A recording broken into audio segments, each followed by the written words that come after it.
আমার একটা বন্ধু আছে, তার নাম বলবো না, সে বিয়ে করার পরও অন্য মেয়ের দিকে তাকায়, অন্য মেয়েকে ভালো লাগে। এখন এই রোগের ওষুধ কি? সে মাহফিলে আছে, ওকে নিয়ে কিছু বলেন। কম্পিউটার করিয়ে আনছে প্রশ্ন। আচ্ছা, সে বিয়ে করার পরও অন্য মেয়ের দিকে তাকায়। মেয়েরা তো হচ্ছে নূর, আল্লাহর নূর, সে পর্দা করতে হবে, তার ভালো লাগে এই জন্য তাকায়। তবে তাকানো যাবে না, যদি কলব কলজা যদি রু যদি না হেরে আরো 3টে বিয়ে করে নাও, কোনো অসুবিধা নেই, পর্দা লঙ্ঘন করা যাবে না। এই রোগের ওষুধ হচ্ছে আল্লাহকে ভয় করা, কোরআন তেলাওয়াত করা, সূরা নূর তেলাওয়াত করা।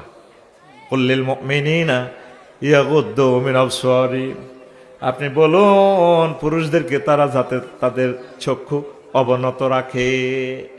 কোন দিকে তাকাইবো আল্লাহ হিডা জানে, মহিলার বুকের দিকে তাকাইবো, পুরুষেরা হচ্ছে আনা। এই জন্য আল্লাহ বলছে কুল্লিল মুমিনাতে ইয়াগুদ্দুনা মিন আবসারিহিন্না ওয়ালিয়াদরিবনা বিখুমুরিহিন্না আলা জুয়ুবিহিন্না, মহিলারা যাতে পরপুরুষের দিকে না তাকায় আর তাদের বুকের উপর যাতে মোটা কাপড় রাখে।